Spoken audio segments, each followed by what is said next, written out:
what I'm going to show you today is a specific camera that I've built. It's an instant camera, of course. I'll give you the overview of it, basically where the design came from, and then I'll talk about what my next steps are going to be. And the important question I think most people want to know is, how do you get one? Let's see, after that, like I said, we'll all get the chance to shoot through whoever's in line, which looks like there's not a lot of us, so we're going to burn through all that, at least that film, not this one. And yeah, so these right here, what I'm calling the big cameras, I've started off with the Instax wide version. That's called the big wide. It's my original design. It's intended to use the Lomograph lock Instax wide back. Let's see what else. Yeah, I was essentially trying to copy this guy, but we'll get to that one in a moment. This one here is the Big Roid. It shoots Polaroid film and it integrates the back off of a one-step. This is a one-step plus camera. It used to be. I recycled it in the Polaroid recycling program into a camera, but you could also use a one-step 2. So one-step 2, one-step plus, both of those you can hack onto that thing right there. You could use the Impossible Lab, but it's not typically recommended these days because of those batteries tend to fail pretty fast, same as the i1. So I like to stick to the one-step 2 and the one-step plus. Next month, I will be releasing a 4x5 version. You're gonna love that. Yes. And then it's gonna be built around the dimensions of a Graphmatic back. Who doesn't know what a Graphmatic back is?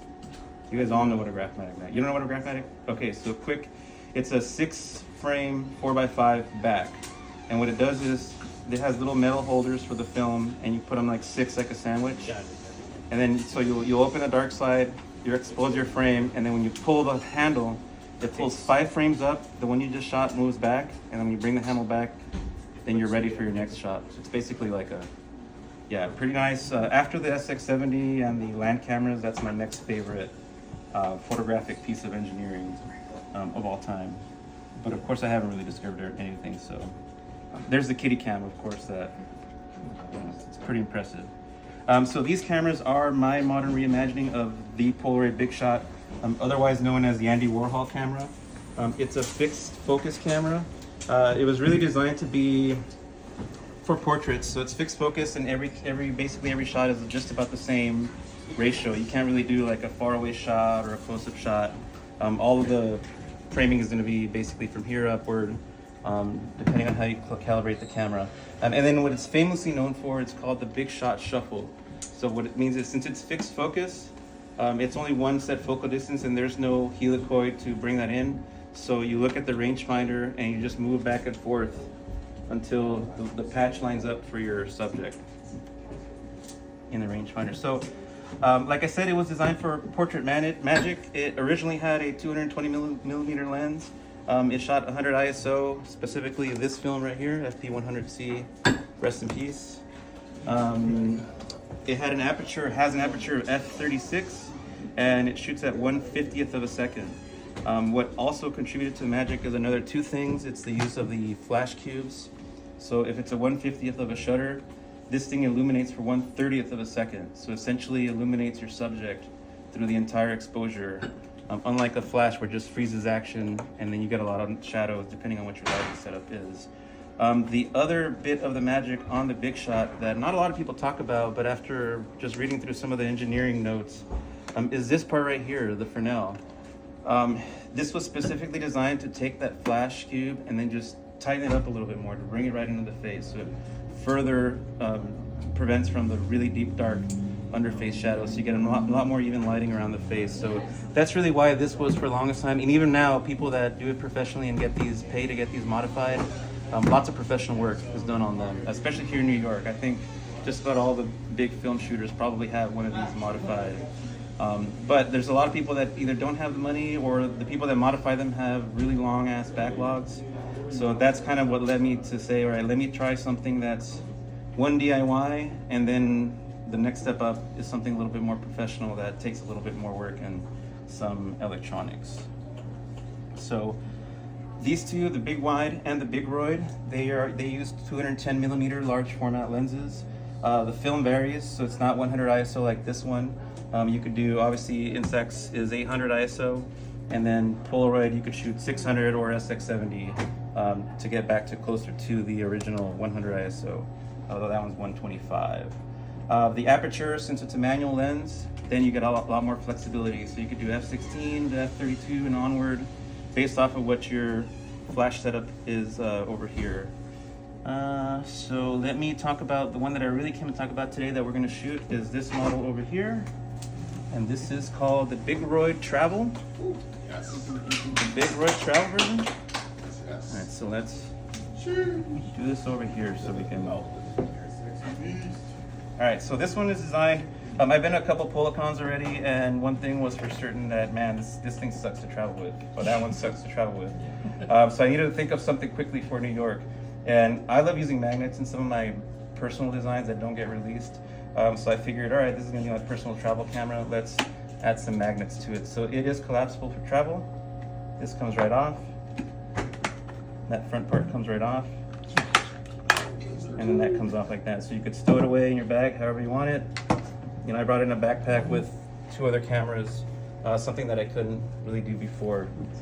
So for the back, for the Polaroid, it's just if you can envision it, if you got one, do you have one around here? You don't have one anymore, but yeah, the old camera lens used to be right here and used to shoot it like that. Yeah, something like that back there. So I just took the bottom, and then I added a switch on this side for the ejection, and then a kill switch for the power, so that if it's in your backpack, you don't accidentally eject it. So when you're ready to rock, you just hold it down and it'll spit out your film. It is USB-C rechargeable. Yeah, unlike the USB Mini of the Polaroid. Is Polaroid still, they're still a Mini, right? They're not all USB-C yet, so I thought about you guys, and you won't have a problem plugging this in. It'll be red while it's charging, and it turns blue when it's fully charged up, and then you're ready to rock. So assembles back like so.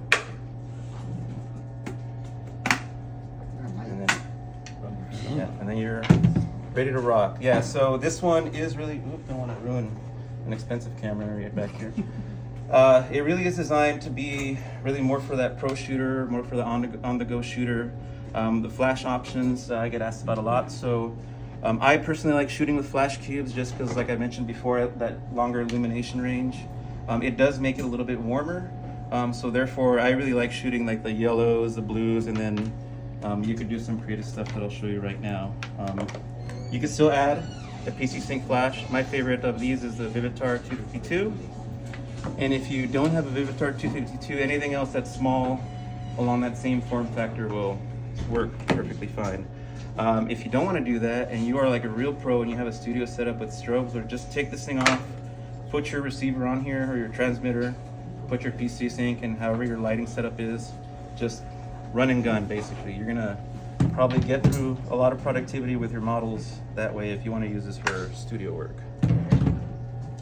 Let's see. So, how can you get one?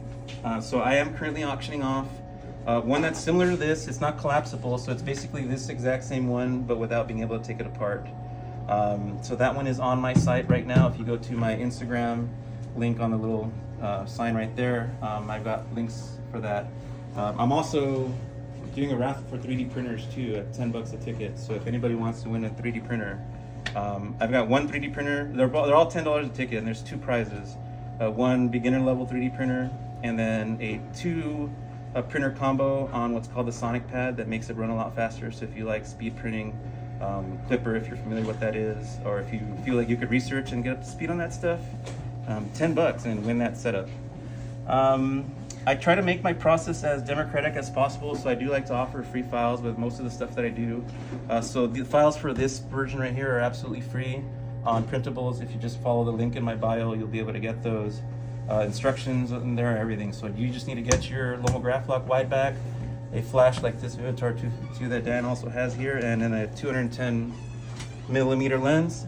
And my instructions will show you, how to print a target, put it on the wall, you also need a ground glass back that you can get from BFC. Dan, do you have any camera dactyls? Right there. There you go, right there, $85. Yeah, I don't earn commission, so, but still buy it anyway.